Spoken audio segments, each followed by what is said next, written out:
What's up mga ka-food lover? Welcome sa ating panibagong yugto ng ating The Food Dayo serye. Dito lang yan sa UAE, Abu Dhabi. So, ayun na nga guys, no? Sa pag-ikot-ikot ko dyan, may na-discover na naman tayong panibagong restaurant. Dito lang yan sa may Khalidiyah, no? So, ano pang hinintay nyo?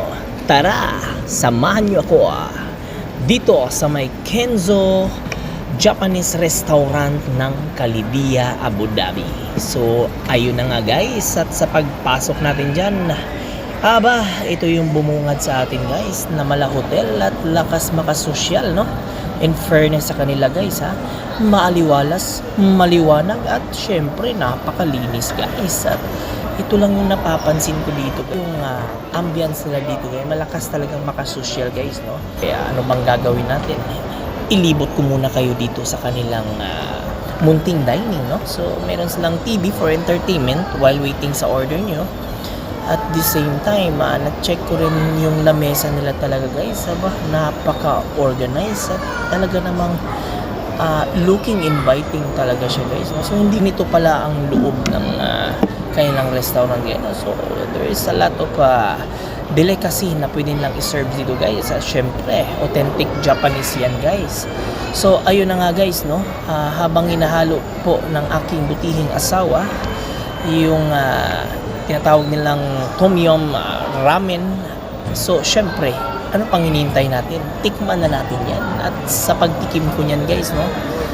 Check natin kung talagang sumang-ayon talaga guys yung panlasa nila sa panlasa ko, no? At syempre hindi kumpleto yan pag hindi natin makain yung kanilang mahiwagang noodles guys. At syempre napakalambot guys, napaka-juicy at malasa din in fairness. So ito namang Kenzo grilled beef nila guys, nakakaiba talaga siya guys, no? At saka talagang napakalambot guys, napaka-juicy at talagang nanunuot yung sarap niya guys. Hindi ko ma-explain guys, pero meron talaga silang kakaibang timplada dito sa kanilang pagkain. O syempre, hinaluan ko na rin siya ng mashed potato yan guys, para talagang solid at talagang sold na sold talaga guys, no? At syempre yung upcoming next dish natin yan guys, yun yung tinatawag nilang kigaso, yaki gyoza pala.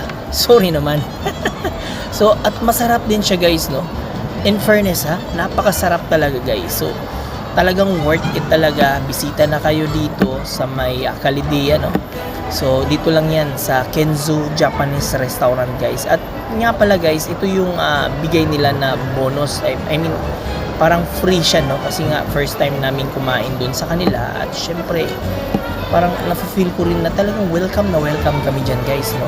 At syempre, dahil libre nga yan guys, masarap din siya guys, in fairness, hindi siya kasama sa in-order namin, pero talagang napakasarap yan guys. So, bago matapos yung aming tanghalian yan guys, nag-order na rin kami nung tinatawag nilang choco tea. Yung aroma niya, it's talagang chocolate, no? Pero pag ininom mo na siya, talagang wala kang malalasahan na chocolate, bagkus yung normal tea lang talaga siya, no? So nahihiwagaan talaga ako sa kanilang tea nila guys. Tingnan mo naman. Kaya tikman na natin yan guys, sa pagtikim ko niyan guys, syempre of course mainit pa kasi yan ayun, parang talagang pasok sa panlasa guys. So ano pang hinihintay nyo? Hanggang dyan na lang. Bye bye.